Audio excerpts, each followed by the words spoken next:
Today we're going to take a look at my short course open wheel modified number 89 right there in the middle. Get it over onto the bench and we'll take a look at it.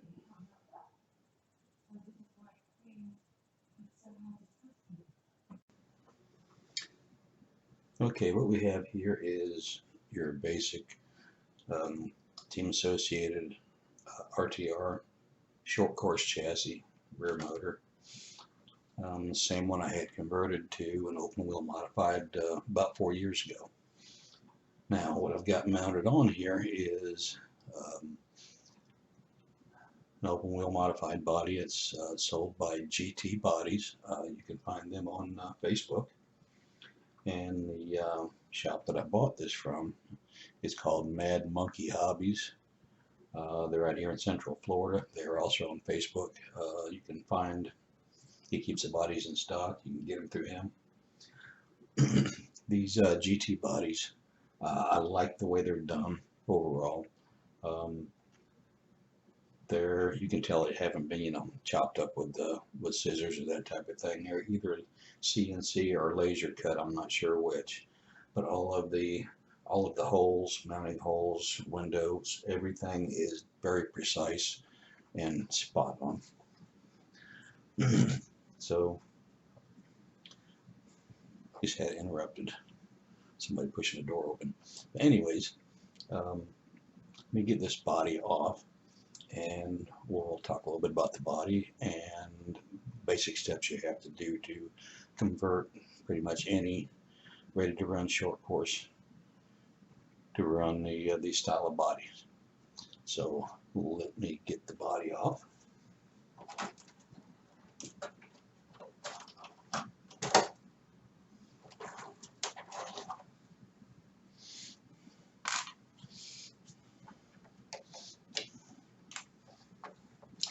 There are 6 body clips that hold this on.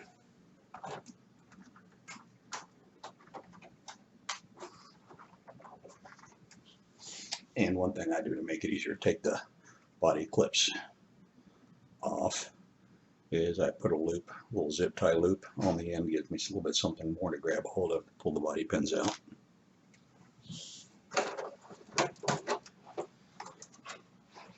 And these GT bodies, they're different from a lot, as in the nose piece is actually bolted to the main body. And they supply all the nylon bolts and nuts to hold the body together.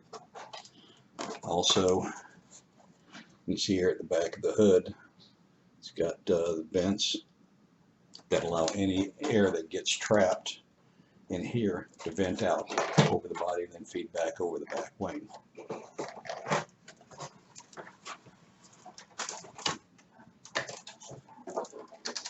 The rear spoiler is a nice thick piece of polycarbonate, Lexan, whatever you want to call it. The braces, roof braces, are nice and they're fairly thick and solid, so you don't have to worry about the roof just flattening out if you flip over or something.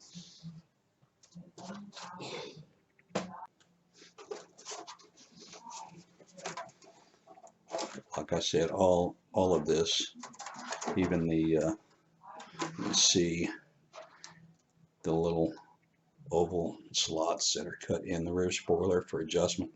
They're very precise and right on the money. A really top quality body.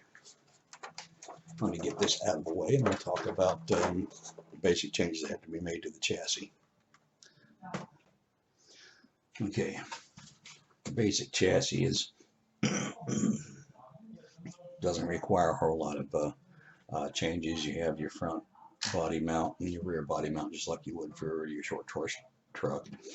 The 2 biggest changes I've made are the mid mounts. I probably would have put them a little bit farther forward, except I already had the receiver and transponder already glued into the chassis. I use this stuff. It's E6000.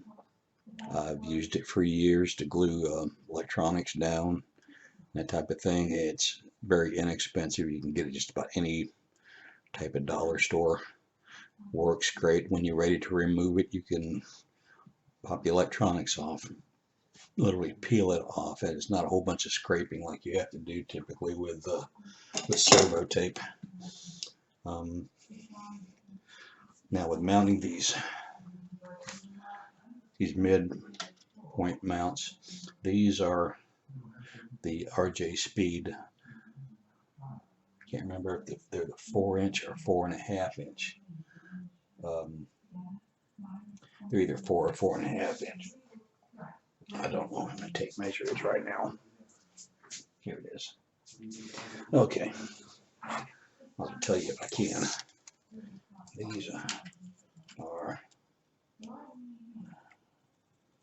These are actually 4.25 inch long RJ Speed universal body mounts. Use like a 1/4-20 thread. These nylon nuts, and the nuts are what's the bottom section where the body rests. And I did the same thing I did before with my soldering iron. Put a little dent in the post, small drill bit, drilled through, new hole for the body pin. Now, the way these chassis are made, where the sides are angled up a little bit, if you just bolt these mounts straight on, then the body posts are actually going to be angled inward, and you don't want to do that because that's going to be aggravating trying to get the body on. So I took a small washer. I just did some trial and error, trying to find hunting around trying to find the right size, and cut the washer in half and put 1/2 here on the inside to act as a spacer, and tightened it down. And the body posts, they're not exactly straight up, but they're close enough where it works just fine. On the front end, I used a piece of Kydex, mounted in place of the original front bumper mount, or the skid plate. Put it in my vise, heat it up with a little butane torch. Not too much, just enough to soften the plastic some. Bend it down to where this was fairly level. And the foam that I made the bumper out of is the same packing foam that my 3D printer came packed in. I just pulled the sheets out of the box and stuffed them in the closet to have for later, just in case. So it's just a rough cut foam bumper, and it's firm enough to really support the body, but it'll give if I hit something. And it's also glued in place with that same E6000. As far as the electronics go, I've got this set up for what could be a 13.5 class. Right now, all they run out there is the traxxas Mud Boss. But I've heard people talking about wanting to do like a 13.5, something faster than the burst motors. So I built this to kind of run like a demonstration. Just run some laps in open practice, see if I can get some interest and get a few more cars to run this class. I am running the same as the last car, Apex 6600 servo. It's been in this car, I want to say 3.5 years. The original servo it came with didn't last very long. The servo does just great. Fly Sky receiver for the GT5 radio. The Hobby Wing just stock speed control. It's a 60 amp speed control, but in the spirit of trying to keep the budget, the prices down, so people can get into this class without spending a lot of money. It's $50 speed control. The battery, inexpensive stick pack I just got from Amazon not too long ago. Matter of fact, it was a little while back, maybe it was a few months back. And these are the batteries that I used in the same chassis when I was doing that enduro project. See if I can get this where it's RC Light. I got them on Amazon they didn't, I don't remember what I paid for them. They weren't that much. 6,000 milliamp hour ADC battery on it, worked just fine in this application. Need to take this bumper, slip this bumper out, but this is a Turnigy 13.5 motor that I've had for, I want to say, close to 4 years. That's what I've had in the car originally when I had it set up for running 13.5 SC mod class at a previous track that stopped running. The tires I've got on it right now, they haven't been on the track yet, but they are Proline blockades that I used. Let me show you what I used. I used a pair of flush cutters and literally just went, it took a while, but I literally went around, spent the time watching YouTube videos, snipping all of the knobs off. They were pretty well worn off. They were useless for the clay track anyways. So they're set and ready to be worn into slicks on the track. A couple things that I have done to this, I do have shock spacers in both my cars. You may or may not do that depending on the track you're running on.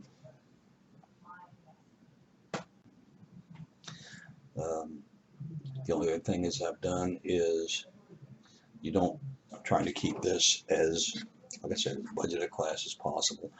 So instead of allowing offset on the chassis, in order to get some kind of feel of offset, I've done two things. And if you look on this side, on the right side, there's just a little bit of the axle poking out past the nut. And on this side, there's quite a bit of the axle coming out of the nut. So that offsets the wheels more toward the one side.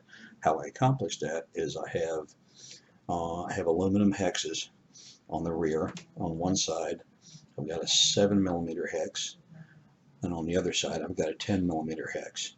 So that literally, instead of it being even, it's offset 3mm. On the front end, got the same type of situation with just a little bit of the axle poking out of the right front, and I've got more of the axle poking out of the left front. And that was finding a washer that is, the outside diameter is 12mm, and using a little dab of grease or glue, either one, hold the washer in the wheel and space that right front wheel out by about 1.5 millimeters. So that gave me just a little bit of offset.